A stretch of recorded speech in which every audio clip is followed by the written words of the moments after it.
안녕하세요. 오늘도 사연살롱을 찾아주셔서 감사합니다. 40대, 이제 막 결혼 2년차에 접어든 새댁입니다. 저는 제 인생에 결혼은 없을 거라고 생각했어요.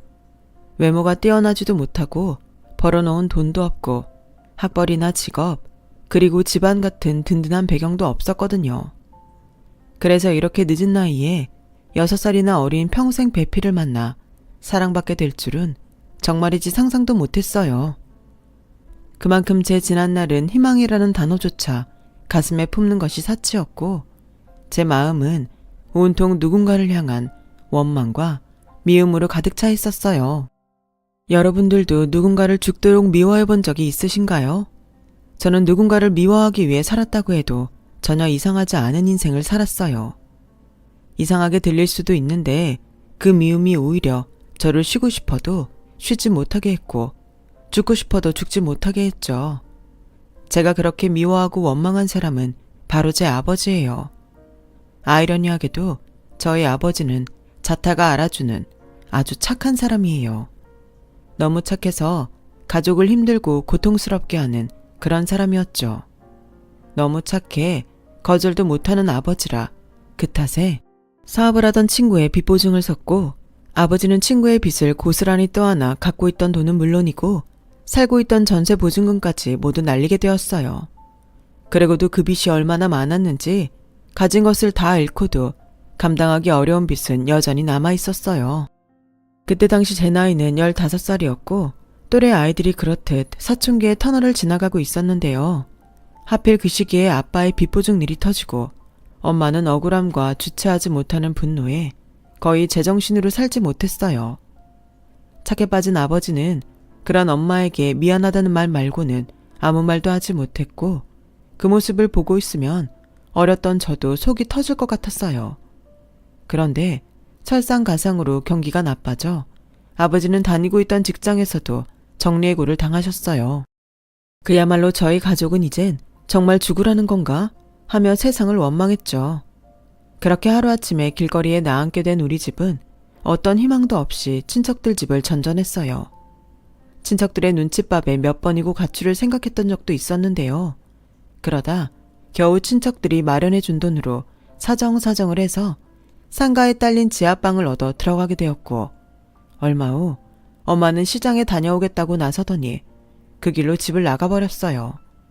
아버지는 바보처럼 엄마가 집을 나간 줄도 모르고 어디서 사고라도 난 것이 아니냐며 전전긍긍했고 그렇게 밤이고 낮이고 파출소와 병원을 찾아다녔는데 나중에 어디서도 엄마의 흔적을 찾지 못하자 아버지는 그제야 엄마가 자기 발로 집을 나갔다는 것을 알았다는 듯 허탈한 얼굴로 깡소주를 마셨는데 이내 저에게도 이렇게 말을 하더군요. 그래도 네 엄마한테 사고가 난 게 아니니 천만 다행이지 않냐? 그렇지? 진짜 다행이야. 이미 엄마만큼 아버지를 미워하고 원망했던 저는 아버지의 자조 섞인 그 말을 들으며 한심한 듯 쳐다봤고 따르기까지 무시를 당했던 아버지는 그렇게 계속 안주도 없이 깡소주만 드셨어요. 저는 사실 말하고 싶었어요. 이게 다 아버지 때문이라고. 사실은 나도 엄마처럼 이 집을 나가고 싶다고. 그런데요, 참 아이러니하게도 저는 아버지를 미워하면서도 버릴 순 없었어요. 지금도 그 점이 풀리지 않는 미스테리인데 저는 대학 진학은 꿈도 꾸지 못했고 성인이 돼서 아버지가 떠안은 빚까지 대신 갚으면서도 신기하게 정말로 이젠 도저히 못해먹겠다고 하며 아버지를 떠나려는 매 순간 그걸 실천에 옮기지 못했어요. 아니, 딱 한 번 실천에 옮긴 적이 있었는데 왜 하필 엄마가 집을 나갔을 때 아버지의 그 모습이 머릿속에서 떠나지 않는지 마음 한가득 하나 쓸모없는 원망을 품고 집으로 돌아갔던 때가 있었어요. 아버지의 유전자가 제 안에 있기는 한가 봐요. 저 역시 물은 구석에 있더라고요. 그 후 저는 오랫동안 죽어라 일만 했어요. 일한 것에 비해 손에 쥐는 것도 거의 없었고 징글징글한 그 빚을 모두 갚았을 때는 저의 꽃다운 20대가 모두 지나간 후였어요. 아버지는 아버지대로 저에게 미안해 제 눈치를 받고 저는 제 청춘을 뺏어간 아버지를 원망하며 저희 부녀는 그렇게 평생 만나지 않을 평행선을 달렸어요. 그리고 제가 빚을 모두 갚은 후 저는 아버지와 따로 살겠다고 독립을 했고 그 뒤로는 아버지는 아버지대로 저는 저대로 살아가는 시간이었는데요. 어버이날, 아버지 생신, 명절 등등 은근 외면하기 힘든 날이 많더군요. 그럴 때면 서로 그냥 생사 정도는 확인한다는 정도로 잠시 잠깐 얼굴을 보는 것이 다였죠. 그리고 꼭 마지막에는 참고 있던 응어리가 터져 저는 또 아버지의 속을 박박 긁어놓고 왔는데 그럴 때면 시원하기는커녕 마음 한켠이 불편했어요. 그리고 그런 불편한 마음이 들 때면 우리 아버지는 자식한테 그런 소리 들어도 싸 라면 못된 생각을 했었어요. 네, 저는 참 못된 딸이었어요. 하지만 그때는 그거라도 하지 않으면 정말 억울해서 확 죽어버리고 싶은 심정이었죠. 아버지는 그런 제 마음을 아는지 항상 못되게 하고 돌아가는 딸에게 밥 굶지 말고 몸 챙기라며 꼬깃꼬깃한 10,000원짜리 한두 장을 찔러주는데 저는 또 아버지나 써요. 아무렴 내가 아버지보다 돈이 없겠어? 라며 그 돈도 받아온 적이 한 번도 없었어요. 사실 저는 그 돈을 벌기 위해 아버지가 얼마나 고생하는지 알고 있었거든요. 그래서 더더욱 그 돈을 받고 싶지 않았어요. 그 돈을 받으면 더 이상 아버지를 원망할 수 없을 것 같았거든요. 저는 30대가 다 되도록 변변한 연애도 하지 못한 채 여자의 몸으로 할 수 있는 것은 정말 가리지 않고 다 했던 것 같아요. 급이 깎는다고 이리 뛰고 저리 뛴 결과였죠. 그리고 저는 사무직 경력은 빼고 기타 잡다한 경력은 차고 넘쳤는데요. 그러다 공사장 한밥집 일을 하게 되었는데 거기서 주방에서 음식을 하시던 이모님이 24시간 운영하는 감자탕집을 인수하신다고 저에게 같이 일을 좀 해보면 어떠냐고 물으셨어요. 아가씨, 손도 야물고 일머리도 좋고 나중에 나 가게 내면 같이 일하면 어때? 내가 여기서 일하는 것보다는 많이 줄게. 대신 우리 가게는 24시간 영업이라 근무 시간은 좀 길다. 노동법 뭐 이런 거 따지면 곤란하고. 법이라고 혜택 본 것도 없는데 뭘 따지겠어요. 돈만 많이 주시면 열심히 할게요. 저는 그렇게 한밥집 일을 하다 감자탕집에 취직을 하게 됐어요. 이미 청춘은 갔고 벌어놓은 돈은 아버지 빚 갚는 데 다 썼으니 지금부터라도 제 주머니에 들어가는 돈을 벌고 싶었던 저는 그야말로 제대로 돈독이 올랐었어요. 그 고단한 감자탕집 일을 하면서도 새벽에 우유 배달도 했고 집에서는 간단한 부업도 했었죠. 그 결과 3년 사이에 저는 돈을 꽤 모을 수 있었어요. 그러다 정말 문득 달력을 봤는데 하필이면 아버지 생신이 딱 2일 남아있는 거예요. 차라리 지났으면 좋았을걸. 마음이 불편해진 저는 아버지 입을 점퍼를 하나 사들고 아버지 집을 찾았는데요. 아버지는 제가 와서 좋은 건지 아니면 저도 모르는 기쁜 일이 있는 건지 신이 잔뜩 나셨고 분명 무슨 얘기를 하고 싶은 눈치였는데요. 제가 쳐다보면 끝내 입을 열지 않으시더니 제가 이제 그만 가겠다고 자리에서 일어나자 더는 숨길 수 없다는 듯 저를 다시 앉히고 이렇게 말씀하셨어요. 선영아, 아버지 취직했다. 취직이요? 저는 미간을 잔뜩 찌푸리고 되물었어요. 사실 저희 아버지는 늦은 나이에 결혼해서 저를 또 늦은 나이에 낳았기 때문에 그때 당시 이미 환갑을 넘긴 후였어요. 엄마가 집을 나간 후 잘 드시지도 못해 체격도 왜소하셨는데 저는 취직이란 말에 아버지가 나쁜 일에 휘말린 게 아닌가 짜증이 났어요. 그래서 세상 천지에 아버지 같은 사람을 누가 써요. 그러지 말고 지금처럼 적게 벌고 적게 쓰고 사세요. 괜한 일에 또 휘말려서 저까지 또 고생시키지 말고. 나도 나 같은 사람을 누가 써줄까 했다. 그런데 지원하는 건 자유잖아. 그래서 여기서 버스로 두 정거장 가면 있는 아파트에서 경비를 구한다길래 내가 냉큼 이력서를 들고 갔지. 뭐 기대는 하진 않았어. 네 말처럼 요즘은 경비원도 아무나 시켜주지 않는다고 하니까.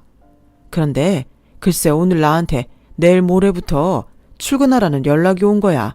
세상에 이렇게 감사한 날이 또 있겠니? 내가 말은 못했어도 그동안 나 때문에 고생하는 너만 생각하면 가슴에 돌을 얹었듯 무거웠는데 이제라도 너한테 그 마음의 빚을 갚을 수 있겠어. 정말 아버지한테 출근하래요. 괜히 이상한 꼬임에 넘어간 거 아니고 행여 돈 달라고 하면 사기니까. 알지. 그리고 경비일 시키면서 누가 나한테 돈을 내놓으라고 하겠냐? 괜찮아. 그래요. 어차피 아버지가 하는 일인데. 근데 괜히 또 오지랖 떨다 피곤한 일 만들지 말아요. 그리고 체력도 딸리는데 무리하다 다치면 병원비가 더 많이 나오는 거 알죠? 나는 아버지 병수 받을 생각 전혀 없으니까 알아서 잘 하시고. 그래. 걱정하지 마. 안 다치게 잘할게.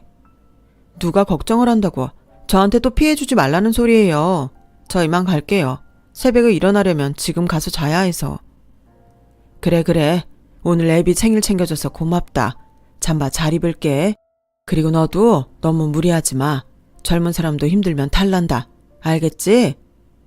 저는 대답하지 않았어요. 그걸 아는 사람이 당신 빚을 제가 다 갚게 만들었냐고 또 꼬인 배알이 스멀스멀 올려오려 했죠.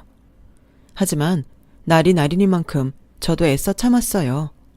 그리고 좋은 마음이든 삐뚤어진 마음이든 아버지가 경비 일을 잘 하길 바랬는데 그 후로 1년이 조금 지났을까? 아버지가 사시는 집 월세 기간이 끝나 그 집 주인을 만나야 했는데 전세를 돌리고 싶다며 무려 5천만 원을 보증금으로 달라고 하더라고요. 말이 나오지 않는 가운데 아버지와 상의를 하러 경비로 일한다는 아파트를 찾아갔어요. 그런데 경비실에서 쩌렁쩌렁하게 울리는 어떤 아줌마의 목소리가 들리는 거예요. 머리가 바닥에 닿을 정도로 허리를 굽히는 아버지에게 삿대질까지 하며 막말을 쏟아내는 저희 아버지 체격의 2배 정도 되는 아줌마를 보게 되었는데 그 순간 저도 꼭지가 돌았어요. 아저씨 월급 이 아파트 사람이 주는 건 몰라? 아저씨는 아파트 지키는 개야. 그런데 뭐? 쓰레기 분리수거를 나한테 하라고? 왜? 아저씨를 나한테 하래. 여기 앉아서 편하게 돈 벌겠다는 거야 뭐야? 아주 도둑놈이네. 이봐요 아줌마, 지금 말 다 했어요? 개? 도둑? 이 잡상이는 또 뭐야? 우리 아파트 사람이에요? 아니면 방문자? 누가 들으면 대개 아파트가 초호화 펜트하우스인 줄 알겠어요. 5층짜리 25년도 더 된 후진 아파트에 살면서 어디다 대고 남의 아버지한테 막말을 해. 내가 아줌마한테 그렇게 처먹고 안 움직여서 돼지 같다고 하면 아줌마는 좋아요? 어머? 뭐? 돼지? 어디 하찮은 경비딸 주제? 야, 너 몇 살이야? 죄송합니다. 그만해요. 죄송하긴 뭐가 죄송해. 그리고 아줌마, 나 몇 살인 거 알면 뭐 어쩌게. 딱 보르면 모르나? 잔뜩 처진 아줌마보다 내가 어리겠지. 너? 저는 너에게 너라며 삿대질하는 그 아줌마 손을 확 잡아 꺾어버렸어요. 그러자 아줌마는 저를 고소하겠다고 난동을 피웠고 저희 아버지는 저의 일을 눈감아주는 대가로 퇴직금을 합의금으로 주기로 하고 경비 일을 그만두시게 되셨어요. 살다 저 때문에 아버지가 피해를 입는 날이 다오다니 저는 또 바보처럼 손해를 보면서 모든 걸 자기 탓으로 돌리는 아버지한테 또 화가 났어요. 그래서 아버지, 도대체 왜 그렇게 살아요? 그 여자가 잘못했잖아. 고소하고 싶으면 하라고 하지. 내가 그런 사람 무서워할 것 같아요? 왜 바보처럼 아버지가 다 뒤집어 쓰는데? 라며 악을 썼고 저희 아버지는 씁쓸한 미소를 짓더니 내가 무서워서 그랬다. 내 딸한테 그 아줌마가 해코지 할까봐 내가 무서워서 그랬어. 라며 말을 하는데 그 순간 목이 콱 하고 메어왔어요. 누가 그럼 고마워할 줄 아나? 저는 그렇게 말하고 싶었는데 그 말조차 할 수가 없었죠. 그리고 원했던 건 아니었지만 저는 아버지와 함께 살기로 했어요. 가장 큰 이유는 보증금 5천만 원이 너무 터무니없이 부담스럽고 새로운 것을 얻어들이자니 이젠 직업도 없는 늙은 아버지가 미우나 고우나 걱정이 돼서 제가 먼저 같이 살자고 말을 했어요. 아버지는 괜찮다고 말했지만 저의 제안이 싫지 않은지 아이처럼 웃으셨어요. 미워했던 마음도 사실은 정이었는지 그 모습을 보니 차라리 이래저래 잘됐다는 생각도 들었고 저는 그참에 모아놓은 돈과 아버지가 살던 월세 보증금을 합쳐 작게라도 제 가게를 하나 차리자고 마음을 먹었어요. 집도 작은 원룸에 살고 있었는데 원룸에서 아버지랑 둘이 살 순 없으니 방 2개 딸린 빌라 전세도 힘들게 얻었죠. 그리고 운 좋게 집과 그리 멀지 않은 곳에 목이 좋은 상가 건물에 작은 평수에 가게가 하나 나왔고 가게세는 조금 나가는 편이었지만 이 정도의 위치라면 한번 해볼 수 있다는 생각에 저는 김밥집을 차렸어요. 김밥이라면 예전에 새벽마다 말아서 지하철역에서 한동안 팔았던 경험도 있었고 상가 건물 위로 오피스텔도 있고 동네에 아파트도 많아 출근하는 길에 또 아이들 소풍 때면 만만하게 찾는 게 김밥이니까 큰 돈은 못 벌어도 아버지와 저 둘이 먹고 살 정도는 되겠다 싶었어요. 그렇게 저는 김밥집을 차렸고 제 예상처럼 김밥은 제법 잘 팔렸는데요. 집에서 나오지 말고 쉬어도 된다고 하는데도 저희 아버지는 한사코 가게에 나와 청소도 하고 전단지도 돌리셨어요. 쉬는 것보다 운동 삼아 자기도 일하고 싶다면서요. 그러던 어느 날부터 상가 건물 경비를 보는 저희 아버지보다 8, 9살은 많아 보이는 할아버지와 가깝게 지내시기 시작하셨고 당신도 경비 일을 해봐서인지 저희 아버지는 유독 그 경비 일을 하시는 할아버지를 챙기셨어요.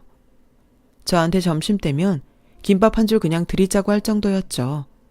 그리고 김밥 한 줄은 어느새 라면 한 그릇, 떡볶이 한 접시로 점점 바라는 것도 많아지시더라고요. 괜히 심술이 났던 저는 그다지 아깝지도 않으면서도 투정을 부리곤 했어요. 아버지, 좋은 일도 한두 번이지 우리는 뭐 땅 파서 장사해? 그 정도는 할 수 있잖아. 저분이 여기 청소도 다 하시고 쓰레기도 다 치우시는데 얼마나 고맙냐? 공짜로 하시는 것도 아니잖아. 같이 산 이후 제법 가까워졌던 탓이었을까요? 전에는 제가 하는 말에 뭐라고 하는 법이 없던 아버지는 이젠 제법 저에게 잔소리도 하셨어요. 이렇듯 제가 철모를 말을 하면 눈치까지 주셨죠. 그런데요, 이상하게도 이게 짜증나면서도 싫지 않은 이상한 기분이 들게 했어요. 아무튼 그렇게 저희 아버지와 가깝게 지내게 되신 경비 할아버님은 이제는 밤이면 저희 아버지와 소주도 한 잔씩 기울이는 사이가 되셨고 저는 저 나이 드시도록 일을 해야 하는 그분의 처지가 마음이 쓰여 반찬도 만들어드리고 저희 아버지 속옷이나 네일을 살 때 같이 몇 번 사드리기도 했었는데요. 한 번은 추운 날씨에 계속 밖에서 일을 하신 탓인지 감기에 걸리신 거예요.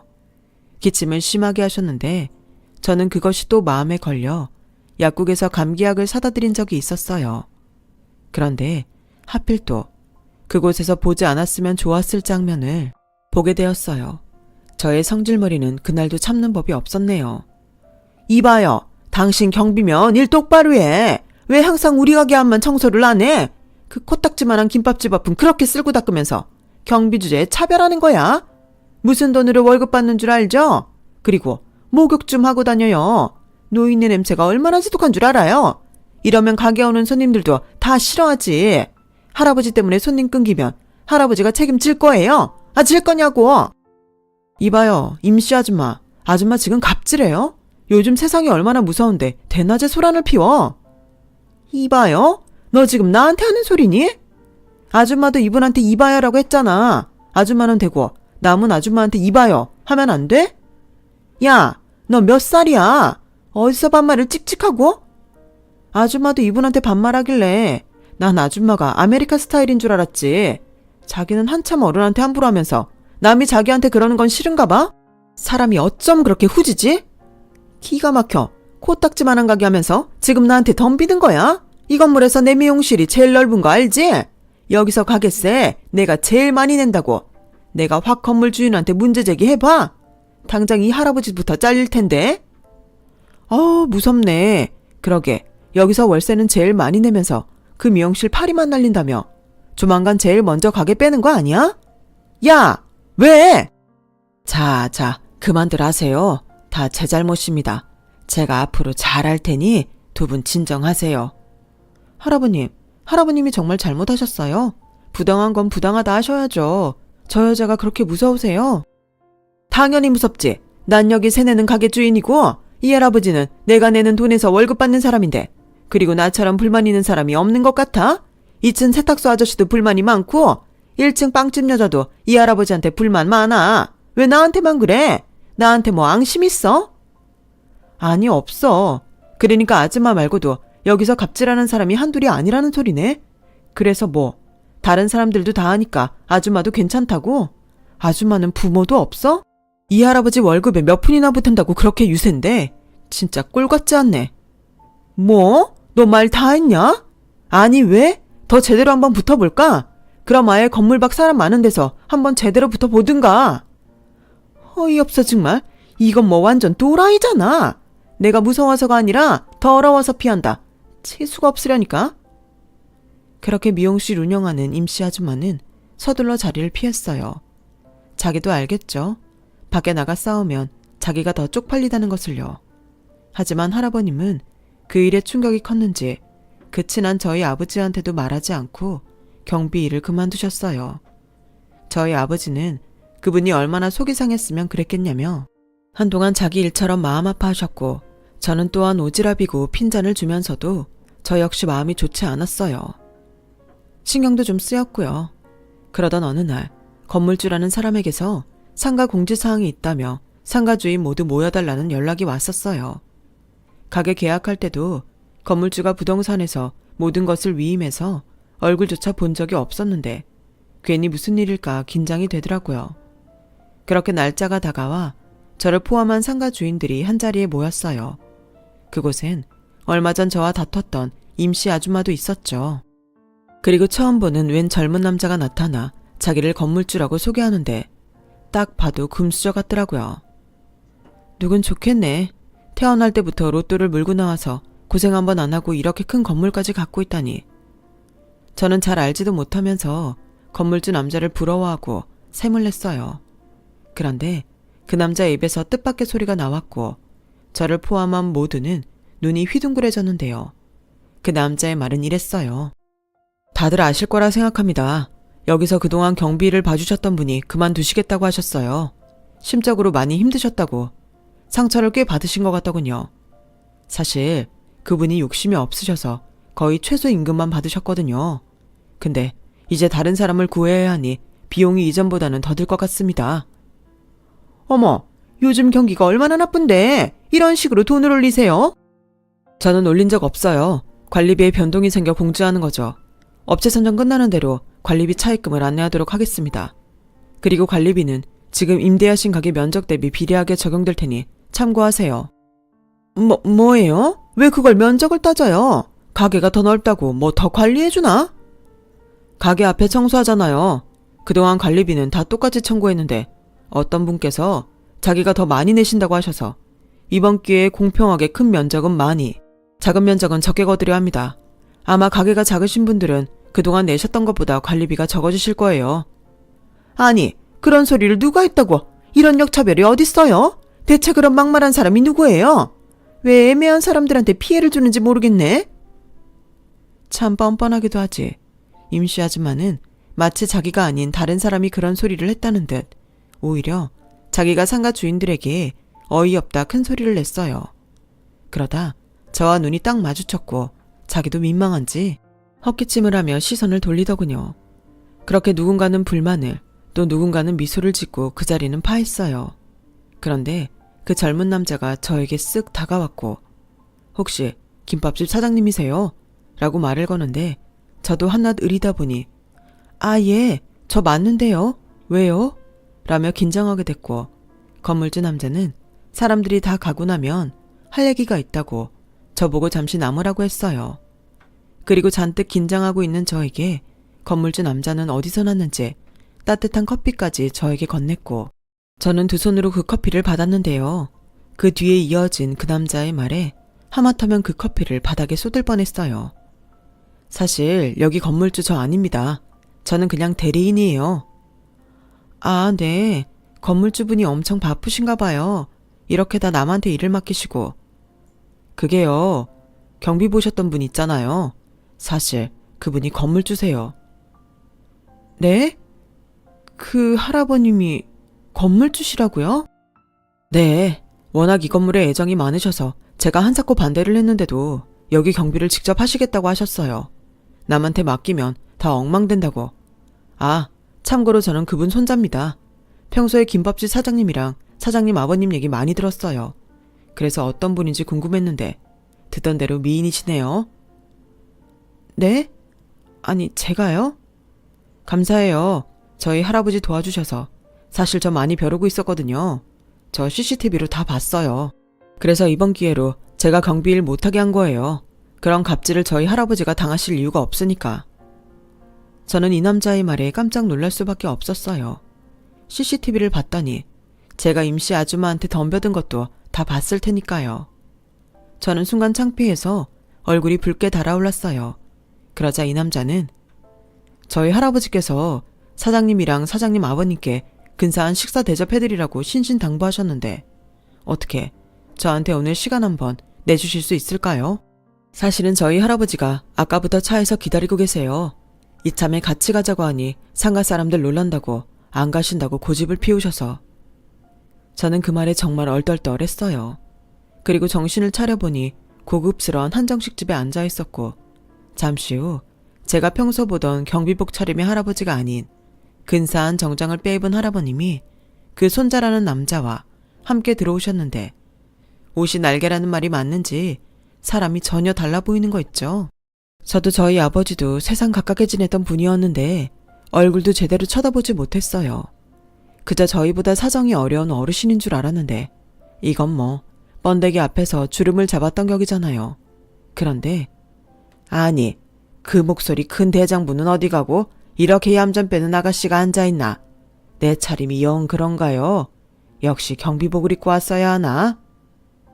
죄송합니다. 몰라 뵀어요. 죄송하긴 내가 말을 안 했는데. 저도 죄송합니다. 제가 혹시 뭐 실수라도 한 게 있다면. 전혀요. 전혀 없으세요. 오히려 저는 너무나 감사했습니다. 사실 말은 안 했어도 상가 주인들이 점점 도를 넘어서 뭔 수를 내야겠다고 생각하고 있었어요. 저도 사람인데 왜 그런 마음이 안 들었겠어요. 그런데 저 보다 이런 멋진 여자는 처음 봅니다. 아닌 건 아니라는데 따님을 정말 잘 키우셨어요. 네? 아니요. 저는 고생만 시켰는걸요. 저는 부끄러운 애비입니다. 평생 집만 지어주는걸요. 아버지, 알았다. 나도 창피한 거 알아. 그리고 이런 말 미안한데 저분은 다 알아. 내가 벌써 다 말했거든. 아우, 진짜 주책이야. 괜찮아요. 오히려 나는 그래서 처자가 더 마음에 들었다오. 그래서 마음 같아서는 손주며느리 삼고 싶은데. 아니요, 제 나이가 몇인데 그런 소리 하지 마세요. 손주분 화내요. 그런가? 너 화났냐? 아니요, 할아버지가 하도 얘기하셔서 저도 이미 저분이랑 제가 무슨 사이 같네요. 그렇지? 너도 마음에 들지? 더 앞서가신다. 오늘은 그냥 밥만 먹는 자리라고 하셔놓고선. 그래, 알았다. 내가 마음이 급해서 그래. 할애비가 살아봤자 얼마나 사냐. 너한테 혈육이라고는 나 하는데 걱정이 앞서서 그래. 그래도 이건 아닙니다. 할아버지가 장가가는 거 아니잖아요. 그리고 저분 의사도 모르면서. 순간 거기 있는 사람들의 시선이 모두 저에게 쏠렸어요. 어찌나 심장이 쿵쾅쿵쾅 뛰는지 꿈을 꾸는 것 같더라고요. 그리고 그렇게 이상하지만 솔직히 싫지 않은 식사 자리가 몇 번 더 있었어요. 저희 아버지와 할아버님은 형님 아우하는 사이가 되었고 친분이 있어 그런지 저희 아버지는 자기가 상가 경비라도 되는 듯 건물 일이라면 자다가도 깨서 건물에 나가시는데 말리기도 그렇고 가만두기도 참 그렇더라고요. 그러던 어느 날이었어요. 제가 일찍 장을 봐서 가게 문을 여는데 가게 앞에 웬 커다란 꽃바구니가 있더라고요. 난생 처음 보는 꽃다발에 배달이 잘못됐다고 생각한 저는 주인을 찾아줘야겠다고 생각하며 꽃다발을 살피는데 거기엔 믿기 어렵게도 박선영, 제 이름이 적혀 있었어요. 아니, 누가 나한테 이런 걸 다 보냈지? 어안이 벙벙해 그 자리에 서 있던 저였죠. 그때였어요. 건물주 할아버님의 손자인 민석 씨가 수줍게 머리를 극적이더니 모습을 나타냈고 저희 아버지한테 무슨 코치를 받았다며 데이트 신청을 하는데 솔직히 꿈인지 생신지 했어요. 조건이나 그런 걸 다 떠나서 제 인생에 처음 있는 일이었거든요. 이제 곧 40인 저였는데 이런 저에게 데이트 신청이라니 본인인 저조차도 믿을 수 없는 일이었어요. 그렇게 난생 처음 남자랑 영화관도 가고 밥도 먹고 드라이브도 했어요. 교회의 멋진 카페에서 와인도 마셔봤고요. 이래서 여자들이 그렇게 연애를 하고 싶어 하는구나 하는 생각이 절로 들었는데 슬슬 이 남자의 본심이 궁금해졌어요. 할아버지 등살에 이러는 거면 이제 그만하자고 말하고 싶었거든요. 사실 저도 여잔데 마음이 안 흔들린다고 하면 거짓말이죠. 그런데 뜻밖의 민석 씨의 말은 저의 얼굴을 아주 홍당무처럼 만들었는데요. 지금도 그 말을 떠올리면 바로 어제 일처럼 심장이 터질 것 같아요. 저 선영 씨보다 나이는 어리지만 그렇다고 철모를 사람은 아닙니다. 좋아하지도 않은 여자를 할아버지가 만나라고 해서 만날 만큼 저 순수하지도 않아요. 처음엔 당연히 저보다 나이도 많고 좀 누나 같아서 무섭다는 생각도 했는데 자꾸 보니까 저희 집 유전자에 뭐가 있는지 저도 선영 씨가 좋아요. 왜요? 저는 돈도 없고 나이도 많은 김밥 파는 사람인데. 그가 모르죠. 자기가 얼마나 예쁘고 멋진 사람인지. 선영 씨 진짜 예뻐요. 아닌 척 큰 소리 내도 착한 거 다 티난다고요. 제가요? 저 하나도 안 착해요. 잘못 보신 건데. 저도 할아버지한테 다 들었어요. 아버님 빚 갚느냐 고생했다고. 그래서 모질게 굴었다고. 근데 왜 그런 아버지랑 같이 살아요? 그야 어쩔 수 없으니까요. 저도 돈 많고 여유 있으면 진작에 따로 살았죠. 아니요. 진짜 싫으면 그거랑 상관없이 따로 살아요. 사람은 절대 싫은 사람하고는 못 살거든요. 잠깐 참을 수는 있지만 기약 없이 그렇게는 못 살아요. 저희 부모님이 그랬어요. 저희 할아버지가 고생을 엄청 하셨거든요. 믿기 어렵겠지만 그 건물 저희 할아버지가 폐지 주워서 올리신 거예요. 부모님은 자기네들 이혼하는데 어린 저까지 형편 어려운 할아버지한테 버리고 저희 아빠는 죽었으면 죽었지 절대 같이 못 산다고 가버리셨어요. 지금은 두 분 다 죽었는지 살았는지도 몰라요. 뭐 알고 싶지도 않고요. 아, 몰랐어요. 그런 사연이 있는 줄은. 전혀 고생이라고는 모르시는 분들 같았는데. 그러니까요. 다 비슷비슷한 사람입니다. 그러니까 괜히 거리 두지 말고 우리 정식으로 만나요. 저는 취향이 독특한지 여성스러운 타입보다 대장부 타입의 선영 씨가 좋네요. 그거 칭찬이에요? 고백입니다. 저는 그렇게 난생 처음 연애를 시작했어요. 이팔 청춘은 아니었지만 첫 연애라 설레고 또 서툴기 짝이 없었지만 민석 씨는 그런 저를 귀엽다며 예뻐해 주었죠. 나이 차이도 잊은 채 그에게 사랑받는 것이 좋았던 저는 그렇게 첫사랑이자 마지막 사랑을 가슴에 품었고 2년 뒤 꿈에서도 바랬던 프로포즈를 받았어요.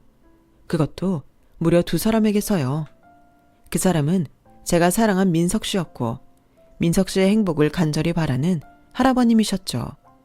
그리고 조심스레 저희 아버지도 이젠 진 같은 자기를 벗어나 다른 여자들처럼 평범하게 또 행복하게 살라고 하는데 제 인생에 이런 기회는 다신 없을 것 같았어요. 그래서 염치불구하고 결혼하겠다고 하니 감사하게도 얼마나들 좋아하시는지 제 평생 그렇게 행복했던 적은 없었네요. 그리고 저는 조촐하게 결혼 준비를 해나갔어요. 너무 요란스럽게도 너무 생략하지도 않은 그런 결혼을 원했죠. 그러던 중 저희 아버지가 어디서 돈이 났는지 어느 날 저에게 예쁜 원피스 한 벌을 건네셨어요. 백화점에서나 해줄 법한 포장이었는데 무슨 돈으로 이걸 사왔냐고 또 한껏 나를 세웠더랬죠. 그런데 저희 아버지는 그런 저에게 당신의 통장 하나를 건네면서 눈물을 보이기 시작하셨어요. 나 그놈 찾았다. 너무 늦게 찾아서 우리 딸 고생 다 시켰는데 그래도 포기하지 않고 찾아다녔더니 찾아지더라. 그놈도 사는 꼴이 나랑 별반 다르진 않았어. 남의 눈에 피눈물 흘리게 하더니 지도 다리 뻗고는 못 살았나 보더라. 그래도 이번에는 악착같이 받았다. 우리 딸 크는데 예쁜 옷 한 벌 못 사준 게 한이 없거든. 근데 시집갈 때까지 아무것도 해준 게 없으면 그게 애비냐? 네가 나한테 해준 것에 비하면 세 발의 피지만 아빠는 이거 사면서 그렇게 행복할 수가 없었다. 우리 딸 아빠가 사준 새 옷 입고 시집가서 행복하게 잘 살아. 아빠가 고생시켜서 미안하고 착하게 잘 커져서 고맙다. 아빠. 참 오랜만에 불러보는 아빠 소리. 저는 한순간에 어렸던 때로 돌아간 듯 그렇게 울었어요. 내 마음 편하자고 그렇게 아버지를 미워했는데 정작 아버지 속을 몰랐던 거죠. 그동안 저 고생 그만 시킨다고 친구를 찾아다녔다니 그 속이 얼마나 힘드셨을까요? 착하고 여리고 그래서 이용만 당하다 사람들한테 버림받았던 우리 아버지. 지금이라도 저는 그런 아버지를 진심으로 위하고 사랑하려 합니다. 이제 남편이 된 민석 씨도 인품 좋은 저희 아버지를 친아버지처럼 존경하고 따르고 있어요. 다들 알지만 실천하기는 어려운 성실함과 어진 그 마음을 이젠 저도 담고 싶을 정도입니다. 시할아버님까지 성실하기로는 따라올 자가 없으니 이런 우리 집을 어느 누가 따라오겠어요. 저는 여전히 김밥집을 운영하고 있어요. 남편은 원래 하던 사업이 있는데 욕심내지 않고 성실하게 자기 일을 하고 있고요. 결국 손님이 없어 미용실 임시 아줌마가 자기 발로 상가를 떠나고 나서부터는 시할아버님과 저희 아빠 두 분이 상가를 책임지고 계십니다. 사실 그동안 무시하고 멸시했던 경비 할아버지가 사실은 건물주라는 사실에 상가 주인들은 너도 나도 할 것 없이 눈치를 보기 시작했고 알아서 쓰레기면 쓰레기, 주차면 주차, 복도와 계단 청소까지 나서서 하니 예전보다 일이 수월하다 못해 할 일이 없을 지경이라고 하세요. 진작에 그렇게 하고들 살지. 저는 요즘처럼만 행복하면 더는 바랄 것이 없어요. 누군가는 저에게 한몫 단단히 잡았다고 뒷말도 하는 것 같은데 물질적인 건 모르겠지만 좋은 사람들을 가족으로 맞이했으니 그 말이 아주 틀린 말은 아닌 것 같아요. 돈이라는 게 살면서 당연히 필요하고 중요한 건 맞지만 사람이 그리고 마음이 더 중요하다는 걸 언젠가 그 사람들도 꼭 배우는 날이 왔으면 합니다. 지금까지 저의 긴 이야기 들어주셔서 감사해요. 늦바람이 무섭다고 제가 제 자랑을 좀 하고 싶었네요. 부디 모든 분들이 저처럼 자랑할 행복이 가득하시길 소망하며 제 글을 마치겠습니다. 행복하시고 건강하세요. 여러분, 사연 댓글에 응원과 현명한 조언 부탁드려요. 좋아요와 구독은 저에게 큰 힘이 됩니다. 오늘도 좋은 일 가득하세요.